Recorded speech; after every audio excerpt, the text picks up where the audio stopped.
Continuamos nuestra tertulia de Descubriendo el siglo XXI y vamos a conversar en estos momentos, a continuación, sobre el tiempo que estamos viviendo, el tiempo de Cuaresma. Estamos ya a la mitad de la Cuaresma. Fíjense cómo el tiempo corre, cómo el tiempo pasa. Tempus fugit, decían los romanos en sus viejos relojes, y así aparecen en muchos documentos de la Edad Media. El tiempo corre, el tiempo es oro, se decía muchas veces. Cuando nos venimos a dar cuenta, el final del camino está a la vuelta de la esquina. Estamos ya en el tercer domingo de Cuaresma, y el tercer domingo de Cuaresma nos plantea una serie de decisiones radicales en nuestra vida. Y vamos a la expulsión de los mercaderes del templo, va a aparecer como reflexión de este tercer domingo de Cuaresma. La expulsión de los mercaderes la cuentan, fíjense, cómo impactó a la audiencia de Jesús, que los cuatro evangelistas lo presentan, pero como ocurre a menudo, hay diferencias entre ellos. Pero vamos a hacer unos cuestionamientos. En primer lugar, ¿cuándo tuvo lugar esa escena en el Evangelio? ¿Al comienzo de la vida de Jesús o al final? En segundo lugar, esta escena ha sido pintada por numerosos artistas. En todas las representaciones aparece Jesús empuñando un azote de cordeles. Pero de los cuatro evangelistas, solo uno menciona el azote. En los otros tres Jesús no recurre a este tipo de violencia. Solo un evangelio dice que Jesús prohibió transportar objetos por la explanada del templo. Ahora, ¿quién de los evangelistas cuenta la escena de forma más breve? Y quién cuenta con más detalle, incluyendo una discusión con las autoridades judías. Son planteamientos que nos plantea, valga la redundancia, la lectura de este fragmento. Las respuestas son fáciles. A la primera pregunta, ¿cuándo tuvo lugar esta escena?, Juan la sitúa al comienzo de la vida de Jesús. Mateo, Marcos y Lucas al final, pocos días antes de morir.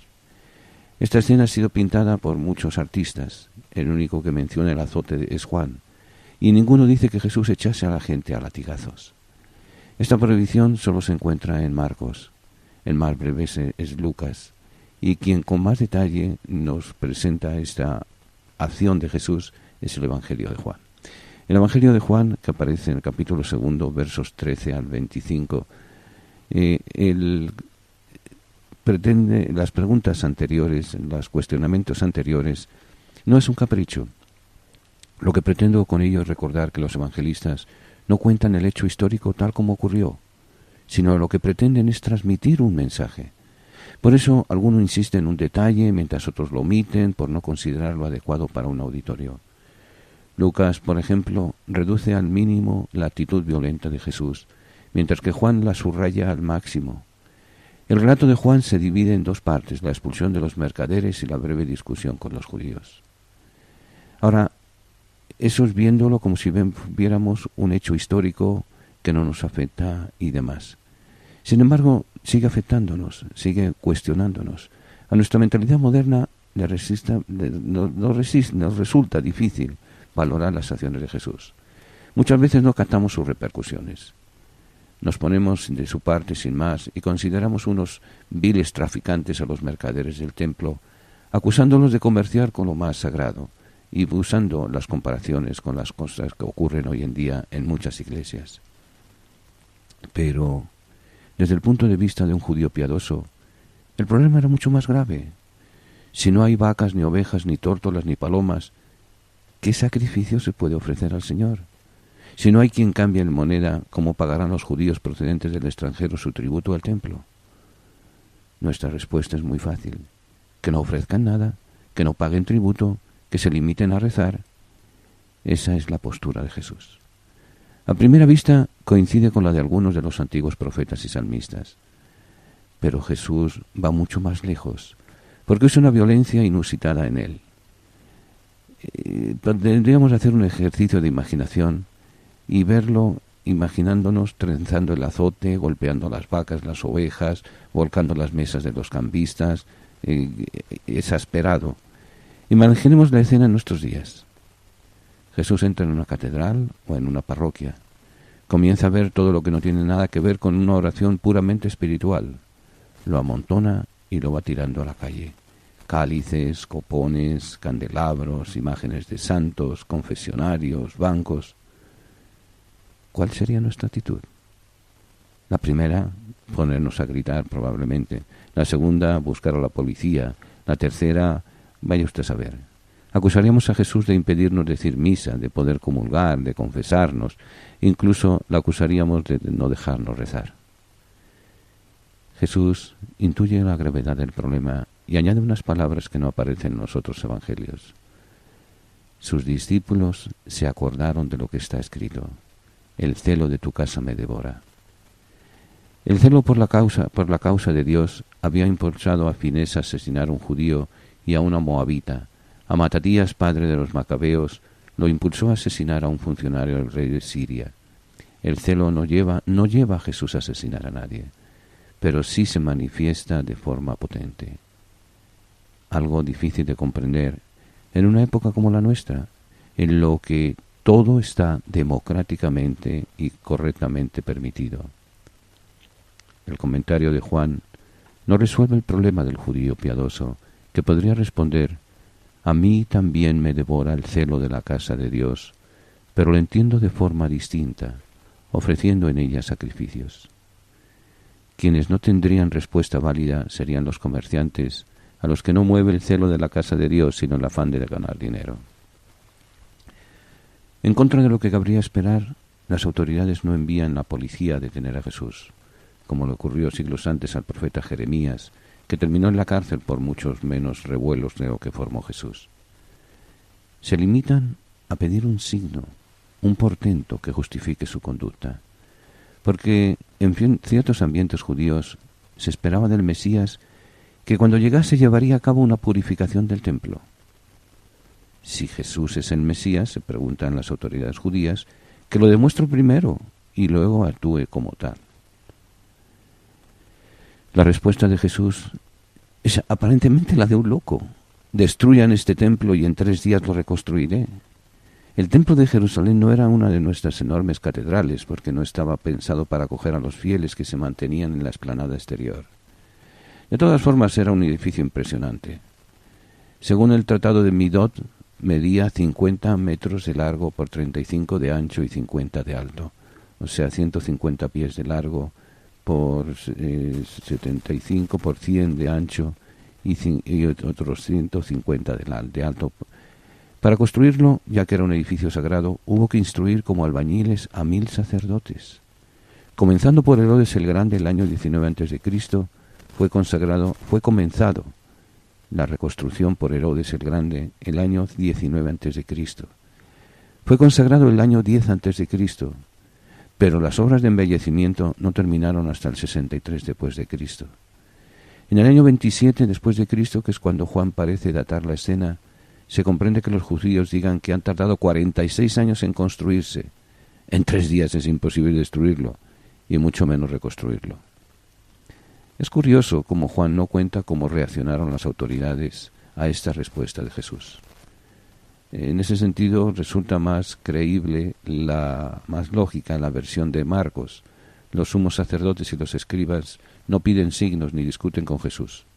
Se limitan entonces a tramar su muerte, una muerte que tendrá lugar pocos días después. Pero el evangelista sí nos dice cómo debemos interpretar estas extrañas palabras de Jesús. No se refiere al templo físico, se refiere a su cuerpo. Los judíos pueden destruirlo, pero Él lo reedificará. Esto último explica por qué se ha elegido este evangelio para el tercer domingo.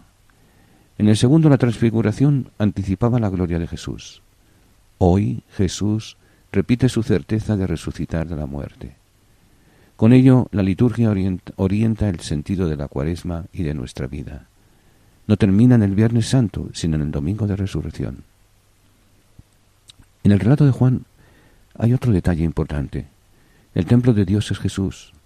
Es en él donde Dios habita, no en un edificio de piedra. Pongámonos a finales del siglo I, en el año 70. Los romanos han destruido el templo de Jerusalén. Se ha repetido la trágica experiencia de 6 siglos antes, cuando los destructores del templo fueron los babilonios. Eso ocurrió hacia el año 586 a.C. Los judíos han aprendido a vivir su fe sin tener un templo, pero lo echan de menos. Ya no tendrán un lugar donde ofrecer sus sacrificios, donde subir 3 veces al año en peregrinación. Para los judíos que se han hecho cristianos, la situación es distinta. No deben añorar, no echan de fuera de tiempo. Para ellos Jesús es el nuevo templo de Dios y su muerte el único sacrificio que Él mismo ofreció. Pero recordemos que el tercer domingo de Cuaresma no es solamente el fragmento del Evangelio. En la segunda lectura, tomada de un fragmento de la primera carta de Pablo a los Corintios, aparece también el tema de los prodigios. Pablo, judío de pura cepa, judío de generaciones, pero que predicó especialmente en regiones de gran influjo griego, debió enfrentarse a 2 problemas muy distintos. A la hora de creer en Cristo, los judíos pedían portentos milagrosos, como aparece en el Evangelio, mientras los griegos querían un mensaje repleto de sabiduría humana. Poder o sabiduría, según qué ambiente. Pero lo que predicó Pablo es todo lo contrario. Cristo crucificado, el colmo de la debilidad, el colmo de la estupidez, si queremos. Ninguna universidad ha dado un doctorado honoris causa a Jesús crucificado. Lo normal es que retiren el crucifijo. Pero ese Cristo crucificado es fuerza de Dios y sabiduría de Dios. Quien sienta la tentación de considerar el mensaje cristiano una doctrina muy sabia humanamente, digna de ser aceptada y admirada por todos, debe recordar la experiencia tan distinta de Pablo. Tiene ya su Biblia, la colección de libros que han marcado la historia de la humanidad en los últimos 25 siglos. Si aún no posee una Biblia, nosotros podemos ofrecérsela a un precio módico, tanto en inglés como en español, o incluso bilingüe. Para precios y ediciones, favor de llamar a Descubriendo el Siglo XXI, 212-244-4778. Continuamos nuestra tertulia y quiero recordarles, en primer lugar, este viernes es 2 de marzo, por tanto es primer viernes de mes, o sea, mañana es primer viernes de mes. Y por tanto tenemos la celebración de la Eucaristía en la parroquia de San Columba. Y les recuerdo que aunque yo no estoy en Nueva York en estos momentos, sin embargo va a participar en la Eucaristía, va a presidir la Eucaristía el padre Hugo Tagle.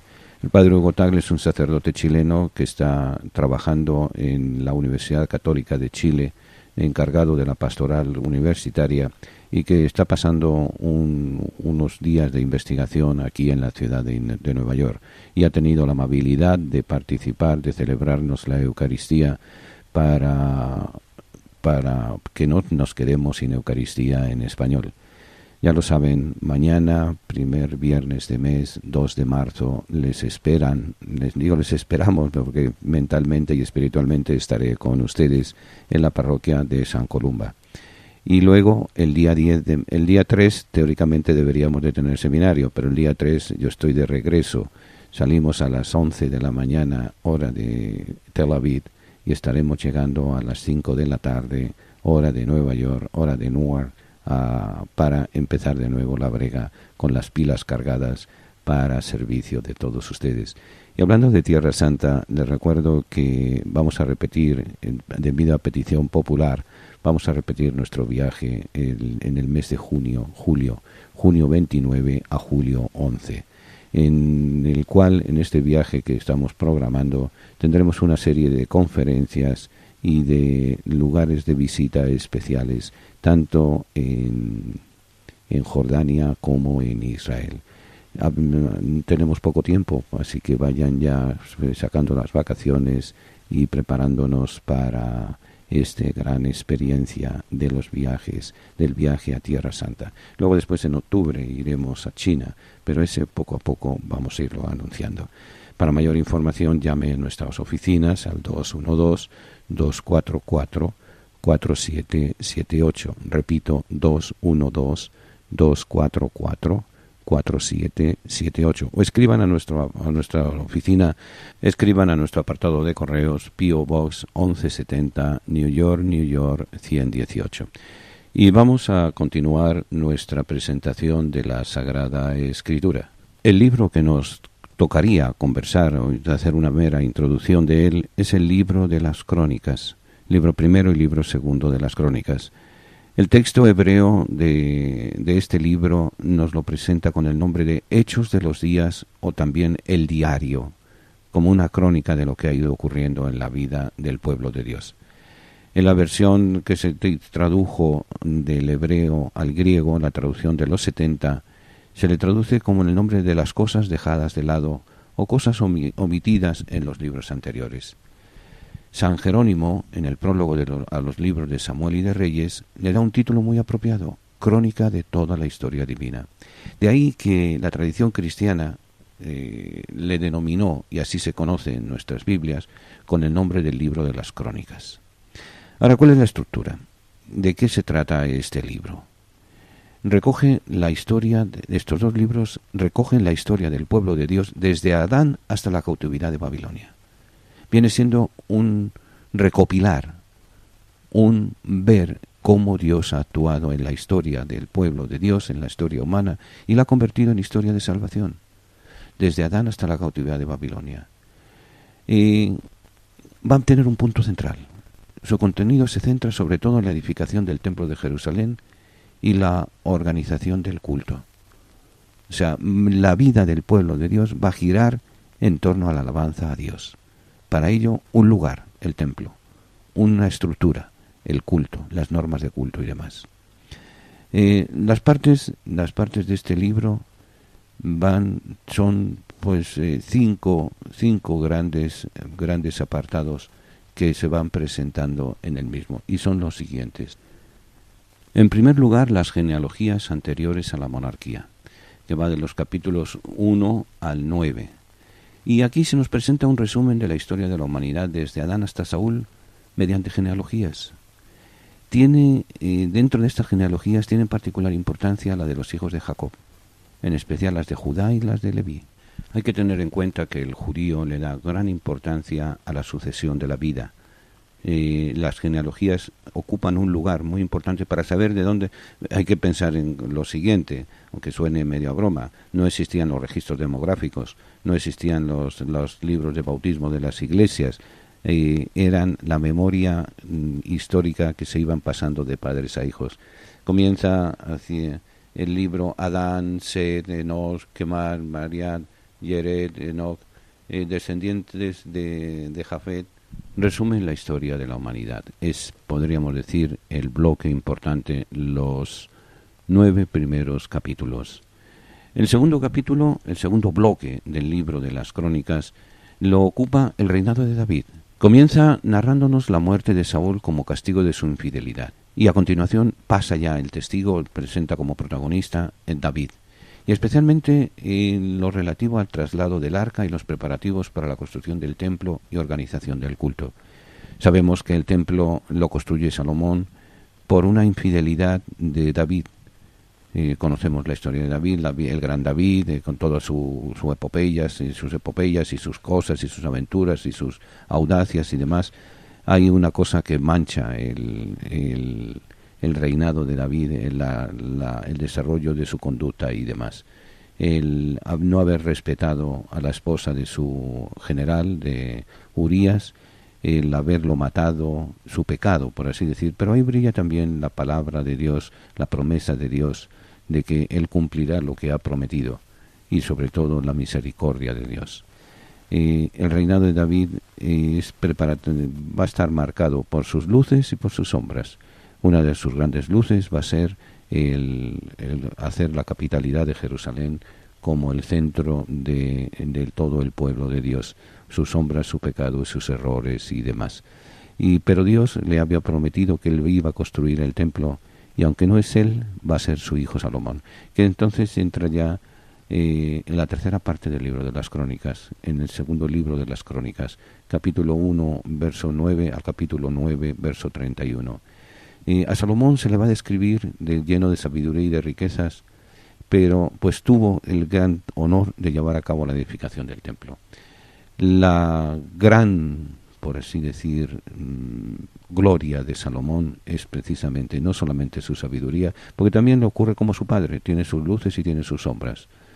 llega un momento que permiten sus enlaces matrimoniales, permite la entrada de idolatrías de los dioses de Baal al casarse con mujeres que no pertenecían al pueblo de Dios. Ellas traían su mundo, sus sacerdotes, sus divinidades y demás. Es el empaño de la actuación de Salomón, a pesar de que de todo él es el gran edificador del templo, el gran mensajero del templo de Dios. Y eso aparece en el libro de las Crónicas, toda la etapa de Salomón, desde el libro segundo, los 9 primeros capítulos. Lleno de sabiduría, lleno de riquezas, lleva a cabo la edificación del templo. El cuarto apartado del libro de las Crónicas nos va a hablar de los reyes de Judá. Pasa revista esta parte exclusivamente a los reyes de Judá, valorando su actuación según el modelo de David y ponderando las reformas religiosas de alguno. Asá, Josafat, Joás, Ezequías, Josías y Manasés, que a pesar de sus infidelidades se convirtió al Dios de Israel. Y recordemos eso, cuando hablamos de los reyes de Israel siempre nos vienen a la mente David y Salomón, pero no fueron los únicos. Fueron también los Asad, Josafat, Joás, Ezequías, Josías, Manasés. Y todo eso en los 10 segundos capítulos del libro de las Crónicas, del capítulo 20 capítulos nos habla de ellos, del capítulo 10 al capítulo 35. Y la cuarta parte nos habla del final del reino de Judá, del capítulo 36 en adelante. El final del reino, edicto de Ciro y restauración del templo de Jerusalén, un templo que había sido abandonado, que había sido destruido cuando hubo las invasiones que destrozaron el reinado de Israel. Descubriendo el siglo XXI, en colaboración con la parroquia de San Columba, les invita a participar en los seminarios de formación bíblica y teológica. Se llevarán a cabo 2 veces al mes, los días sábados, entre 12 del mediodía y 4 de la tarde.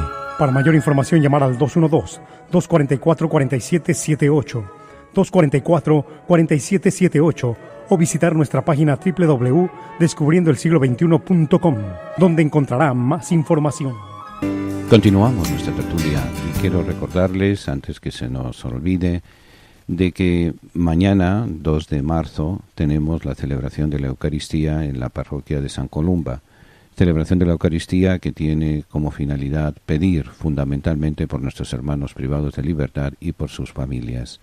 Que no nos olvidemos de que en la vida podemos equivocarnos, tenemos derecho a equivocarnos. Tenemos casi, si cabe, la obligación de equivocarnos muchas veces para experimentar la misericordia de Dios. Es un disparate, pero así entendemos.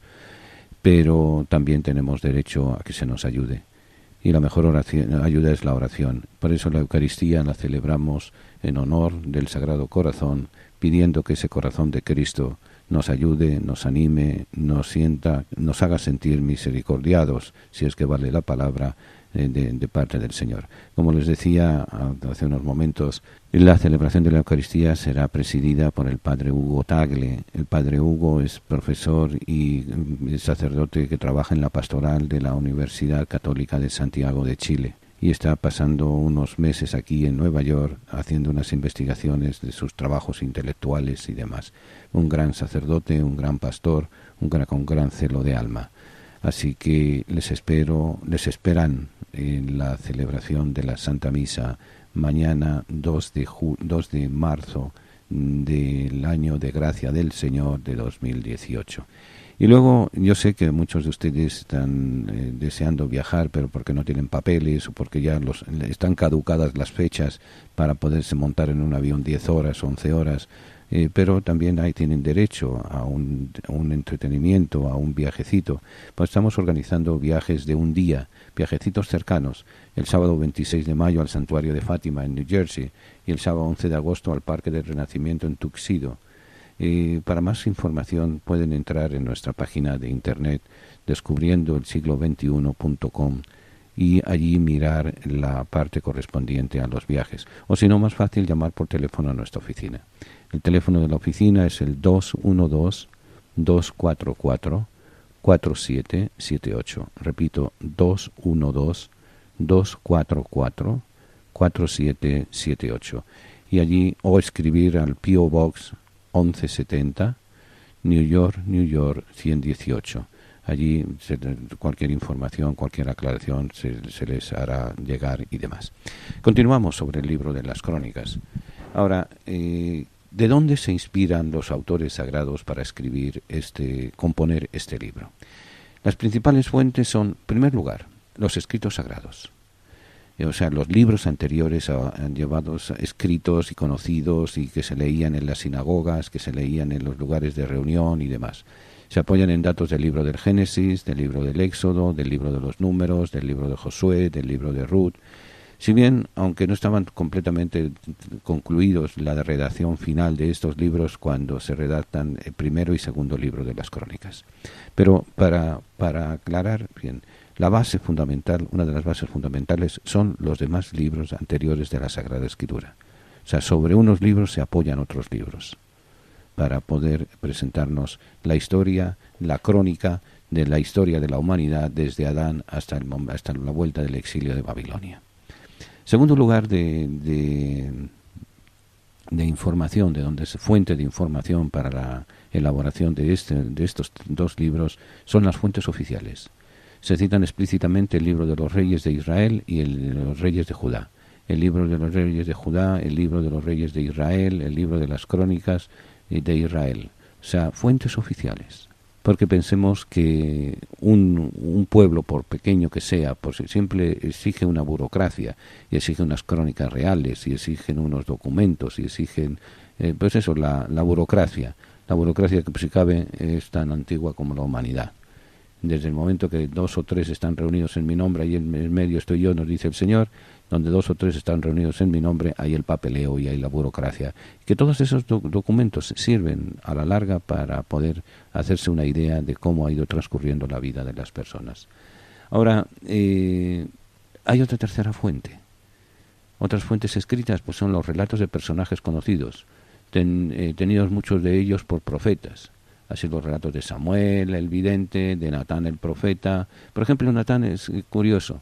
No aparece en la lista de los profetas como material contenido, como un profeta, como Isaías, como Jeremías, como Malaquías, como Oseas. Pero sabemos que era profeta y nos habla mucho de ello precisamente el libro de las Crónicas. Y es el gran profeta que le va a leer la cartilla, como aquel que dice, le va a sacarle los colores a David.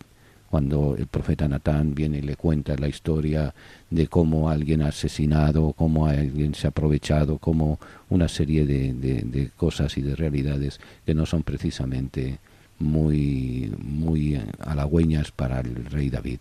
Es cuando David se arrepiente y nos cuenta el texto sagrado que compone el famoso Salmo 50, el Salmo de la Penitencia.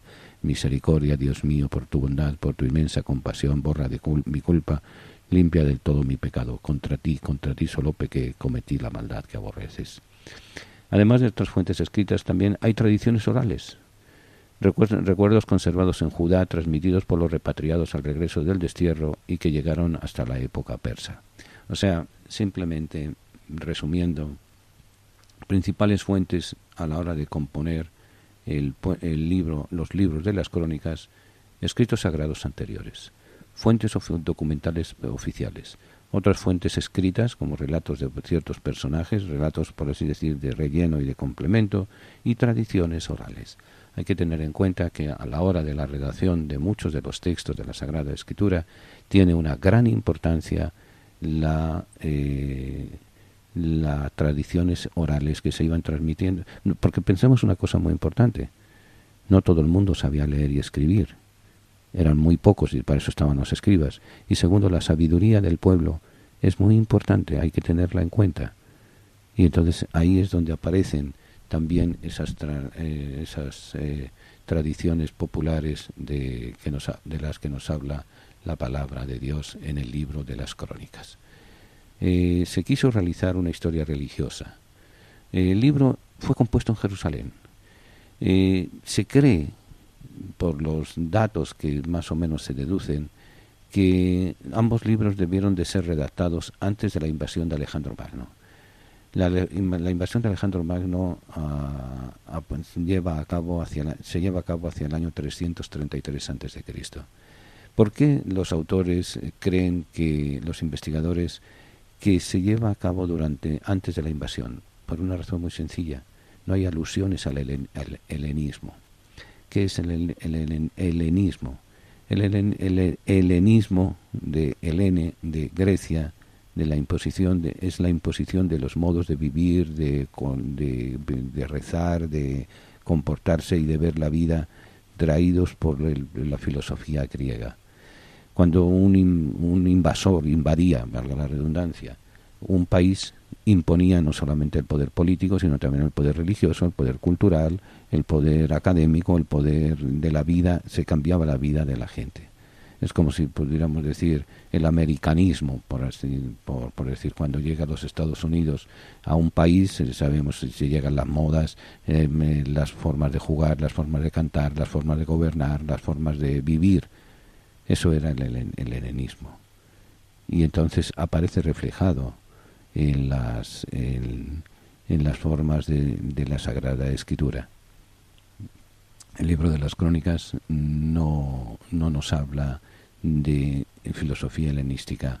Se cree que se escribió en torno al año 400 o 350 a.C. y pudieron existir varias reacciones sucesivas. Ahora, ¿cuál es la enseñanza que el libro de las Crónicas nos va a dar? ¿De dónde vienen la gran importancia de este libro para nosotros? ¿Por qué se considera como libro sagrado? Lo vemos en nuestro próximo segmento. Vengan porque tuve hambre y me dieron de comer, tuve sed y me dieron de beber, estuve en la cárcel y me visitaron, enfermo y me fueron a ver, extranjero y me acogieron.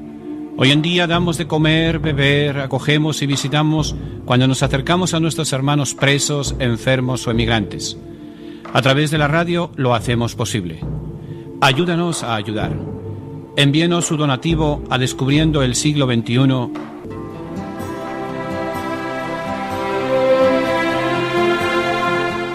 Continuamos nuestra tertulia del siglo XXI y estábamos conversando sobre los libros de las Crónicas. Y estábamos tocando ahora el punto: ¿qué enseñanza nos trae el libro de las Crónicas por la cual podemos incluirla entre los libros sagrados? Los libros de las Crónicas presentan la historia como sagrada. O sea, la historia no es un simple contar en los acontecimientos que han ocurrido en la historia de un pueblo, en la historia de una región, en la historia de una institución y demás. La historia deja de ser simple sucesión de hechos humanos para convertirse en historia sagrada. Nos presenta una visión distinta de las cosas, una visión distinta de los personajes, porque estos personajes ya no están actuando simplemente como seres humanos, sino como instrumentos de Dios. La historia es sagrada, tiene una finalidad, y es una finalidad marcada por Dios. El relieve de la figura de David señala al rey ideal, el Mesías esperado. Va a haber un prototipo, y ese gran prototipo va a ser, esa gran figura de ejemplo va a ser David. Él va a ser la figura del gran Mesías esperado. Se insiste en la presencia de Dios en dos sitios: entre su pueblo y en la ciudad santa. Dios está con David, con Salomón y con todo su pueblo, sobre todo en los momentos difíciles. Por ejemplo, en el asedio durante el reinado de Ezequías. Relieve de la figura de David, el rey ideal, el Mesías esperado. Presencia de Dios entre su pueblo y en la ciudad santa. O sea, Dios participa en la historia de cada día de su pueblo, en la historia de cada día de su ciudad. En segundo lugar, Dios premia al que obra bien y castiga al que obra mal. Eso podríamos decir es cuestiones de simple lógica. La retribución personal es uno de los datos importantes que aparecen en el libro de las Crónicas. Así, Josías, que muere prematuramente a pesar de ser un rey piadoso, se explica al cronista que le sucedió lo que le sucedió por no prestar atención a la voz de Dios.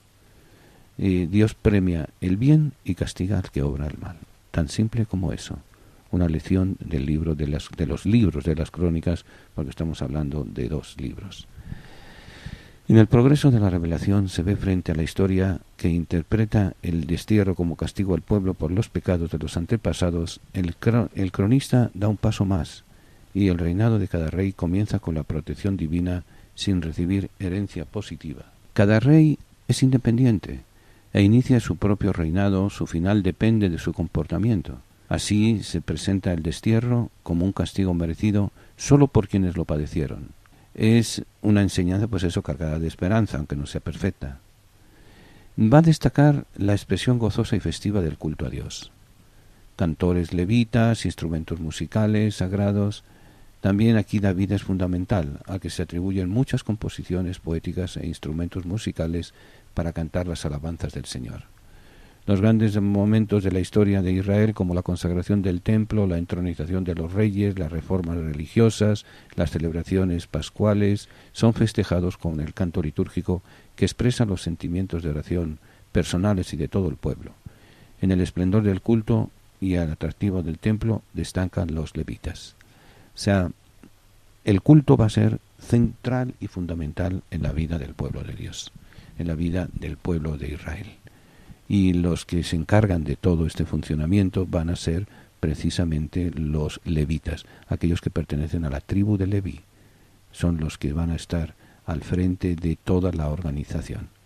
Este culto va a llegar, este esplendor va a llegar al tiempo de Jesús, porque recordemos cómo Él va a ser testigo. Es lo que nos dice el Evangelio de hoy, de este domingo, de este tercer domingo de Cuaresma, la purificación del templo. El lugar de encuentro, el lugar de oración, el lugar de sacrificio, el lugar con música y el lugar con luto. Todo eso se va a concentrar. El templo va a convertirse en el centro de la vida espiritual, de la vida cultural, de la vida política, de la vida religiosa del pueblo de Dios. Y van a organizarse de manera... ¿Por qué? Por una razón muy sencilla. La historia de cada día se convierte en historia sagrada. Dios entra, en uno de los mensajes importantes que nos va a dar el libro de las Crónicas, es decirnos, Dios no está ajeno a la historia de la humanidad. Dios participa de la historia humana porque es la construcción del reino de Dios. Ahora, este reino se va construyendo con seres humanos. Y los seres humanos somos santos y somos pecadores. Los seres humanos somos capaces de hacer las heroicidades más grandes del mundo y cometer las barbaridades más grandes del mundo. Y el ejemplo en el que podemos fijarnos es el rey David.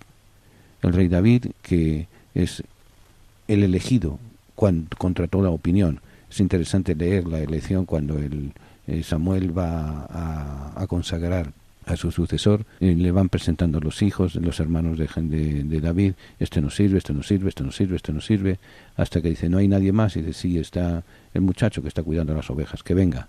Y entonces es cuando recibe la elección de Dios, que es capaz de matar al filisteo, a Goliat, que es capaz de conducir a su pueblo, que es capaz de construir la ciudad de Jerusalén como la capital del reino de Israel, de todas las tribus, pero es también capaz de asesinar, es capaz de faltarle al respeto a Urías, de acostarse tomar el fruto prohibido, cometer el adulterio, no cometerás actos impuros, nos recuerda la ley de Moisés, y todo eso se lo lleva David por delante.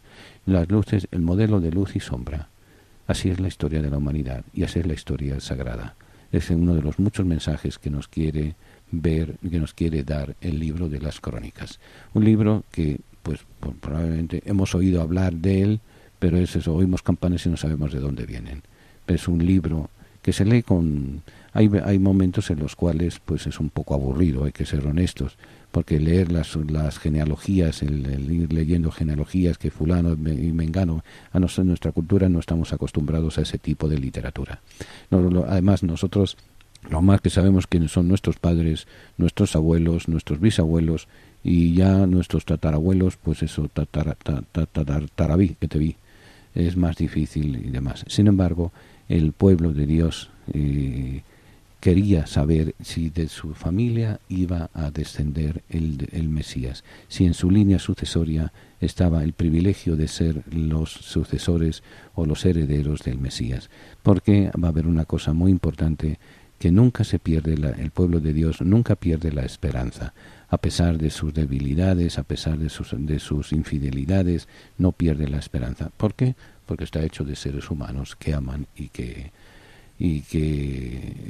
se acercan a Dios desde la humanidad de cada día. La expresión gozosa y festiva del culto va a marcar el libro de las Crónicas. O sea, el lugar el templo, lugar de encuentro con Dios, lugar de encuentro con la alegría, lugar de encuentro también con la pena, con los momentos difíciles y oscuros del pueblo de Israel. Instrumentos musicales para cantar las alabanzas, grandes momentos de la historia, entronización de los reyes, reformas religiosas, celebraciones pascuales, todo se celebra. Y aquí se introduce el canto litúrgico, el canto que muchas veces celebramos en nuestras parroquias, que de un parte su herencia viene del tiempo del libro de las Crónicas, que así aparece para cada uno de nosotros. Ahora veremos en nuestro próximo segmento los libros de las Crónicas a la luz del Nuevo Testamento, porque es importante. Muchas veces caemos en el error de decir, ¿para qué voy a leer el Antiguo Testamento? A mí lo único que me interesa es Jesús, lo único que me interesa es la historia de salvación que nos trae, la redención que nos trae el Mesías. Es que no podemos construir un edificio desde el tercer piso, desde el cuarto piso. Hay que buscar cuáles son los cimientos sobre los cuales se apoya nuestra fe. Y nuestra fe se apoya también en los cimientos del Antiguo Testamento. Es en la línea sucesoria, la línea genealógica. No se entiende el Nuevo Testamento sin la lectura del Antiguo Testamento. Y el Antiguo Testamento no concluye si no ves con el Nuevo Testamento. Es el saber conducir, el saber vivir, el saber acercarnos, el saber combinar ambas cosas. Pero eso ya veremos los libros de las Crónicas a la luz del Nuevo Testamento en nuestro próximo segmento.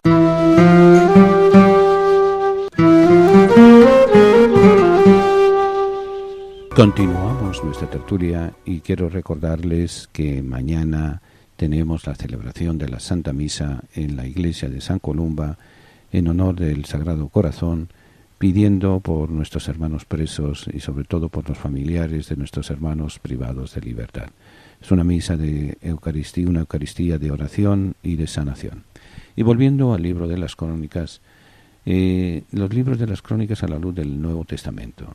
Desde el libro de las Crónicas se entiende mejor que Jesús manifieste tan gran celo por el templo y que llegue a identificarse con él, presentándose él como la morada definitiva de Dios con los hombres. La muerte corporal de Jesús va a anunciar la destrucción del templo que señalará la nueva edad de la historia de la salvación. Por así decir, Jesús es nuestro nuevo David, que se ofrece a sí mismo del verdadero lugar del encuentro con Dios, no solo a los judíos, sino también a todos los hombres. Va a ser el modelo importante de presencia de Dios en medio de nosotros. Y concluido el libro de las Crónicas, pasamos a ver otro libro, el libro de Esdras y Nehemías. Ambos libros están muy relacionados entre sí y tienen mucha semejanza de estilo con los libros de las Crónicas. Podríamos decir que es el mismo libro en distintos capítulos. En el antiguo canon hebreo, en el orden hebreo, formaban un solo volumen. Así pasó de la versión griega de los 70 a la versión griega de los 70. Los comentaristas cristianos lo dividieron en dos de acuerdo con su contenido. Así, en la Vulgata se llaman primero y segundo de Esdras. Más tarde esta división pasó al canon hebreo y ha quedado recogida en la nueva Vulgata. Ahora, estructura y contenido y síntesis del contenido de los libros de Esdras y de Nehemías. No recogen una historia lineal, sino episodios más sobresalientes en la reconstrucción religiosa y civil de Judá durante el tiempo que ésta formaba parte del imperio persa.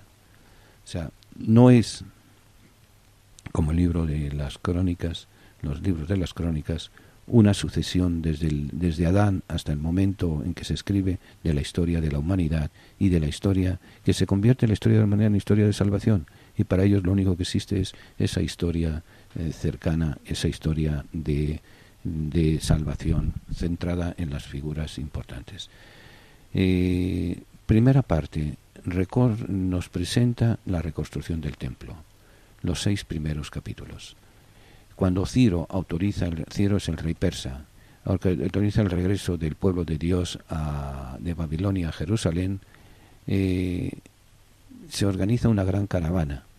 Se organiza una gran caravana que parte desde Babilonia y allí y van a volver a la tierra de sus mayores. Cuando llegan los recién llegados, reconstruyen el templo. Concluidas las obras y realizada su dedicación, van a celebrar la Pascua. O sea, la idea primera, los 6 primeros capítulos, es la vuelta a Sion, la vuelta a Israel. Han vivido una experiencia de exilio, han vivido una experiencia de destrucción, pero el rey Ciro les permite volver, el rey de los persas les permite volver, y ellos vuelven. La primera asignación pendiente que tienen al volver es la reconstrucción del templo. Un templo que había sido destruido, un templo que había sido acabado, un templo que era el centro de su vida, como nos recordaba el libro de las Crónicas. Entonces las obras van a realizarse para celebrar la Pascua.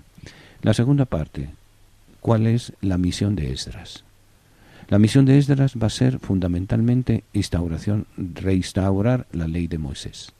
Va a abarcar de los 3 capítulos, del 7 al capítulo 10.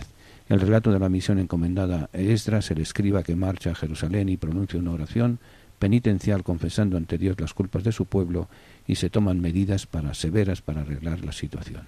O sea, instaurar. Ellos están conscientes de que han perdido el favor de Dios, han ido al exilio, se han mezclado con otros dioses, con otras divinidades, con otras culturas, con otras cosas, y se han olvidado del mensaje fundamental del pueblo elegido. Entonces hay que restaurar la ley. Y la ley es la ley de Moisés, la ley en que nos habla de que hay un solo Dios, ese Dios es Yahvé. La tercera parte va a ser esa es la misión de Esdras. La misión de Nehemías va a ser reconstruir la ciudad. El uno va a reconstruir la ley, o sea, el espíritu de reconstrucción de la ley de Dios, y el segundo va a ser reconstruir la ciudad. Nehemías, que estaba al servicio del rey de Persia, decide reconstruir la ciudad con permiso del monarca. Se va a describir la reconstrucción y su repoblación. Su núcleo central lo constituye en la proclamación de la ley realizada por Esdras y el compromiso del pueblo de cumplirla. Seguidamente se va a llevar a cabo la repoblación del resto del territorio y la dedicación de la muralla recién construida. Por último, se habla de la restauración de la vida civil ocurrida en una segunda misión de Nehemías. O sea, si vamos a entender el libro de Esdras y de Nehemías, hay que entenderlo desde la reconstrucción y la vuelta, instauración de la ley de Dios y la reconstrucción de la ciudad. Obviamente, primero la ciudad y después el resto del pueblo de Israel, el resto de los lugares donde están ellos exiliados, de donde han estado exiliados, pero reconstrucción. Y entonces en la reconstrucción, el punto fundamental de la reconstrucción, la razón fundamental de la reconstrucción es precisamente el templo. La composición del libro. El orden de los acontecimientos que aparecen en los libros de Esdras y Nehemías suscita varias dificultades. En conjunto, da la impresión de que cuando llegan Esdras ya se había realizado la reforma de Nehemías. De distintos datos se deduce que el redactor del libro ha unido unas memorias ya existentes, tanto de Esdras como de Nehemías, escritas en primera persona, y ha recogido a la vez datos de otras fuentes, presentando los hechos con un orden que refleja más intereses doctrinales que cronológicos. O sea, ahí hay un revolú, hablando en boricua, un revolú grande que se escribió primero, que se escribió después, cómo se fue escribiendo poco a poco y demás. No hay que olvidar que desde el punto de vista histórico, Nehemías realizó sus misiones en Jerusalén entre los años 445 y 424 antes de Cristo, y que Esdras llegó allí en 398 antes de Cristo. Nehemías habría restaurado la muralla, organizado social y económicamente Judea, fortalecido la unidad e identidad de los repatriados mediante la renovación de un pacto con Dios al estilo del Deuteronomio. Esdras, en cambio, habría llevado la ley y la habría impuesto como ley del Estado para todos los judíos. Así se presentan dos momentos distintos y sucesivos del desarrollo judío después de la diáspora. El autor de estos dos libros, de Esdras y Nehemías, reunió las memorias de ambos que se transmitían independientemente. Lo hizo con el propósito de exaltar a Esdras, que era un sacerdote, que es quien enseña y proclama la ley, y recoger la memoria de Nehemías. Así, con un propósito similar, el autor coloca en primer lugar la misión de Esdras y luego la de Nehemías, como lo que viene a apoyar su obra. Así tiene su cierta lógica. Hay que instaurar primero la ley de Dios y después se construye, se reconstruye, porque ¿de qué vale construir el templo, construir las cosas, construir la ciudad, si no está basada en una filosofía, en una ley, una vuelta a la ley de Dios? Se piensa que fue escrito en torno al año 100 antes de Cristo, aunque algunos lo ubican en los siglos III y IV antes de Cristo. Lo importante no es el tiempo, sino la presencia, la esencia de Dios y demás. Enseñanzas nos muestran la restauración de la vida social en Judá después del exilio de Babilonia. Forman parte de un proyecto unitario de Dios, aunque la realización tuviera lugar en diversos momentos y durante el reinado de varios monarcas persas. Se va a subrayar la continuidad de la historia de la salvación a través de las genealogías. Destacan lazos existentes entre la población que restaura y el pueblo que antes había vivido en esa tierra antes del destierro. Son personas distintas, pero es el mismo pueblo elegido tiempo atrás por Dios. El Israel de la época persa y griega es el mismo, aunque existan diversas transformaciones debidas a las vicisitudes históricas pasadas. Pierden soberanía nacional sobre el territorio, no les gobierna un monarca davídico, sino en el ámbito interno por un sacerdote. También varía la actividad religiosa. Surgen las sinagogas ante la imposibilidad de ofrecer sacrificios en el templo de Jerusalén. Entonces va a cobrar más importancia, más protagonismo la ley. Se va a destacar también la continuidad al relacionarse los lugares antiguos con los nuevos, entre las instituciones actuales y las del pasado. El altar y el santuario fueron construidos en su lugar. Los utensilios para uso del templo eran los que Nabucodonosor se llevó. También los sacerdotes, como el personal que servía al culto, eran descendientes de los que antes ocuparon esas tareas. ¿Cómo podían saberlo? Pues precisamente por ese sentido de las genealogías. La continuidad muestra cómo Dios conduce la salvación haciendo surgir respuestas nuevas a las situaciones que se presentan, pero manteniendo la fidelidad a los orígenes. O sea, avanzar hacia el futuro, pero sin perder de vista el pasado. Se destacan también con fuerza la identidad del pueblo elegido, que ha de mantenerse mediante las severas prohibiciones de los matrimonios mixtos y la segregación respecto de los gentiles. No siempre había sido así en la historia del pueblo, por ejemplo, Jonás, Ruth, pero en estos momentos de especial presencia de la tentación del sincretismo se ven necesarias y fueron providenciales para mantener la identidad religiosa del pueblo de Israel, que en este tiempo toma la configuración de pueblo judío. Con las reformas de Nehemías y Esdras, la pertenencia al pueblo no está unida a habitar en un territorio, sino a tener una ascendencia determinada, de ahí la importancia de las genealogías y el someterse a la ley.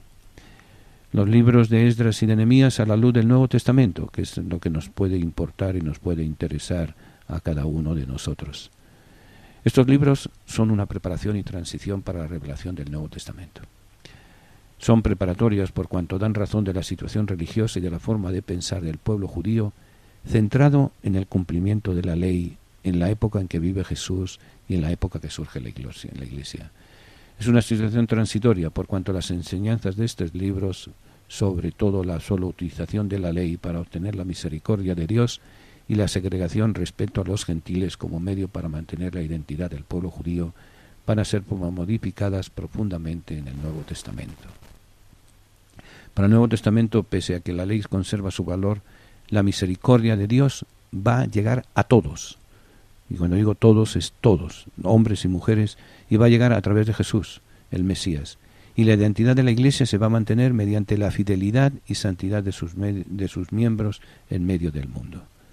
En la tradición cristiana ha sido interpretados en sentido espiritual, buscando la referencia, la edificación de la ciudad de Dios, esto es la Iglesia.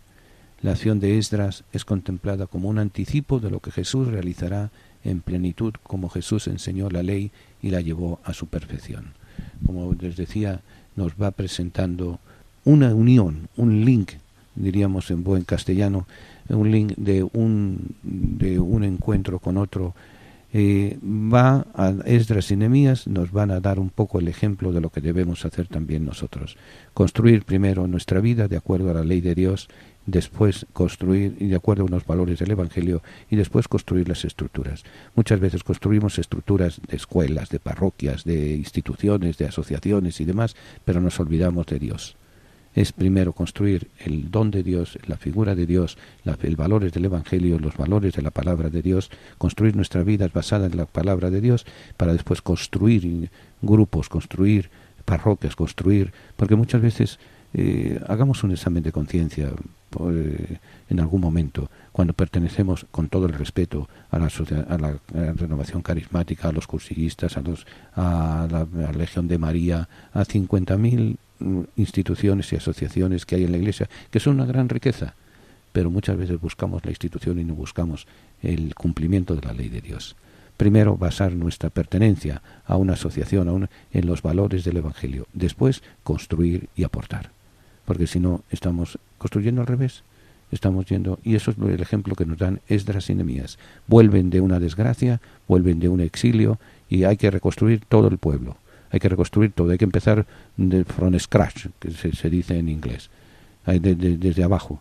Bien, empecemos construyendo y edificando y buscando la palabra de Dios, y sobre esa después ir construyendo lo demás.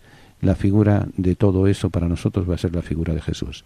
La figura de Jesús, que nos recuerda primero con las bienaventuranzas cuál debe ser nuestra ley de amor, nuestra ley de servicio, nuestra ley de construcción. Después lo demás vendrá por añadidura. Que Esdras y Nehemías nos enseñen la actualidad del encuentro definitivo con Dios. Señor, nuestros hermanos a los que tú amas están encarcelados. Ten compasión de todos los presos y socórrelos. Si es posible, que sea llevadero para ellos este cáliz. Pero no se haga nuestra voluntad sino la tuya. Haznos sensibles a las necesidades de nuestros hermanos encarcelados y haznos comprensivos con sus limitaciones. Ayúdanos a hacerle más llevadera la sentencia. Señor, a los que amas están encarcelados. Toda su familia está también sufriendo. Haz que nunca pierdan la confianza y la esperanza en ti. Amén. Hasta el próximo jueves, si Dios quiere. Que Dios les bendiga.